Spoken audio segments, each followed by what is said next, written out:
শীতের দিনে কিন্তু বিছনা কিন্তু ছাড়ে না, তো করার তো কিছু নাই। পাপা ভোরবেলা উঠে জায়গা, তো পাপারে লইয়া বাড়িতে লাগে, পাপারে লইয়া একটু হাঁটাহাঁটি করতেছি বাইরে। আর বাড়ির কেউই উঠছে না, সবাই ঘুমাই দিছে। তো মা শুধু উঠছে, মা উঠছে করে পাপারে মার কাছে দিয়ে আইছি, দিয়া ফার্স্টে দরজা পুচ্ছি, তারপর উঠান বাড়ি করে ছিটা দিছি, দিয়া একটু রান্না করে আয়ে পড়ছি। তো কালকে রাত্রেবেলা কিন্তু রান্নাঘরের কাজকর্ম করছি না, খুব পরিমাণে ঠান্ডা নামছে। তো আমি যদি ঠান্ডার মধ্যে থাকি আমার শরীরটা বেশি ভালো থাকে না, সর্দি কাশ ধইরালা। তো এলিগে মা কইছে আর কোনো না সকালবেলা কইরো।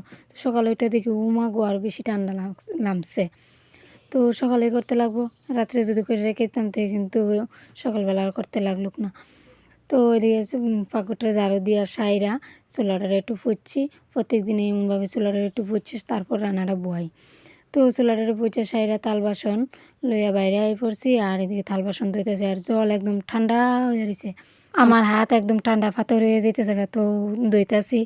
তো আমি কিন্তু জুতা মোজা সব লাগাই রাখছি। মা আমার কাছে ঠান্ডার মধ্যে বেশি করো না, তো সর্দি ছাড়তো না, আরও বেশি ধরবো। তো এই পৌষ সংক্রান্তির কাজ যেন কেমনে করুম আমি ভাইবে পেতেছি না। কাপড় চোপড় ধোন, আর একদিকে হয়েছে সমস্যা, রৌদ্র ওঠে না, কুয়াশা সারাদিন। এই পৌষ মাসটা বেশিরভাগই এমনভাবে যাইতেছে। তো আমি থাল বাসন ধুয়ে আয়া সাইরা এদিকে গ্যাসটারে পুচা লাইছি, পুচা সাইরা কিতা রান্না করুম সবজি কইরা লাইতেছে আগে। তো সবজিটা আগে কইরা রাখলে রাঁধতে একটু সুবিধা হয়। তো প্রায় সময় এমনভাবে সবজি কইরা লাই, আর যদি আমি না করি মা কইরা দেয়।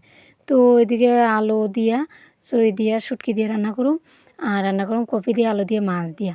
তো সবজিটা কাইটটা সাইরা এদিকে আমি বয়ে দিচ্ছি একটু গ্যাসের চা। তো চা বয়সে পরে জেঠিমা আইছে, তো জেঠিমা দিয়ে গল্প করতেছে। আর জেঠিমারে চা দিছি, চা খাইতো না, বলতেছে বাইতে খাই আইছি। তো আজকে কিন্তু খাইতেছি লিকার চা, কারণ দুধ নাই, আর দুধটা রাত্রেবেলায় শেষ হয়ে গেছে গা, তার কারণে আর দুধ আনছিও না দোকান থেকে। তাই ভাবলাম যে লিকার চাই খাই এলাই, ঠান্ডার মধ্যে লিকার চা ভালো লাগবো। তো ওইদিকে চাটা খাইয়া সেরা আমি কিন্তু ভাতটা বয়া চা খাইছি। তো চা খাইয়া সেরা ভাতের ফ্যানটারে জড়াইছি, আর এদিকে গ্যাসে বয়ে দিছি একটু শুটকি।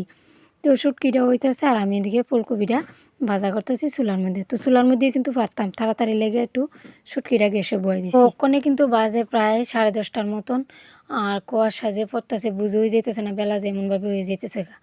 তো এদিকে কিন্তু আমার তরকারিটা জল দিয়া লাইছি, আর জল দিয়া জামুগা একটু আমার রান্না করে না, সরি, আমি জামুগা আমার ঘরে বিছনাটা একটু পরিপাটি করে আইতাম। তো আজকে আর বিছনাটা গুছাইতে পারছি না, কারণ সোনুমার পাপা শুয়ে আসলো সকালবেলা, তো বিছনাটা গুছাইতে পারছি না। তো এদিকে আমি বিছানাটা গুছাইতেছি। তো বিছনা গুছানি প্রায় শেষ। ওখানে যার যার জায়গায় মতো তো এরকম, যে যেখানে থাকানো কথা এখানে তো এরকম। তো বিছনা করে সারতেও পারছি না, পাপা কিন্তু আয়া পড়তেছে চিল্লাইয়া, মা মা ডাকতেছে। তো পাপা আয়া পড়ছে, পাপারে এত শীতের মধ্যে যে প্যান্টু যদি পরাই রাখি তাহলে কতুর পরে পরে শিশু দিয়া দেয়। তো ভাবলাম একবারে হাগিস পরাইলে তো শি দিলে আর বর্তো না। তো এদিকে পাপারে হাগিস টাগিস পরাইয়া, পাপার একটু খাওয়াই টাওয়াই সাইরা, তারপর ঘুম পাড়াইয়া আমার একটু বাইরে কাজ আছে। আজকে সকালবেলা আর উঠান বাড়ি করে ঝাড়ু দিছি না, ভাবছি যে পাপারে ঘুম টুম পাড়াইয়া। আর এদিকে রৌদ্র কিন্তু একদমই নাই। তো এদিকে এই জায়গাটা সংক্রান্তি তো আয়া পড়ছে, এই জায়গাটা কালকে পরিষ্কার করছি, কিন্তু ঝাড়ু দেওয়া হয়েছে না। তো ওখানে ঝাড়ু টাড়ু দিতেছি, দিয়ে সাইরা তারপর উঠানটা ঝাড়ু দিব। তো ওইটা কিন্তু আমরা ঘরের পিসটা, তো পিসটা ঝাড়ু দিয়ে আইছি। আর এদিকে আমি উঠানের সামনাটা ঝাড়ু দিতেছি, আর আমি একটা গাঁদা ফুলের চারা লাগাইছি, চারাটা ভাঙ্গা পড়ে যেতেছে, শুধু একটা ডাল আছে, আর বাকিটি ভেঙে ফেলাই দিছি। তো এদিকে আমি ঝাড়ু টাড়ু দিয়া পাপারে হাত পাও ধোয়াইছি, আজকে আর স্নান করাইছি না।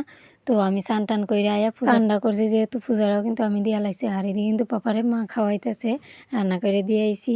তো ওইদিকে পূজাটা যেহেতু দিয়া লাইছি, ওখানে একটু তেল টেল দিয়ে মাথাটা একটু গুছাইয়া, আর প্রচণ্ড পরিমাণে শীত দিতেছে এবার, কোনের বাইরে। দুধ দেওয়া শেষ, ওখানে যাবো ভাত খাইতাম। আর আজকে লেগে ভিডিওটা এতটুকুই, টাটা বাই বাই, সবাই ভালো থেকো।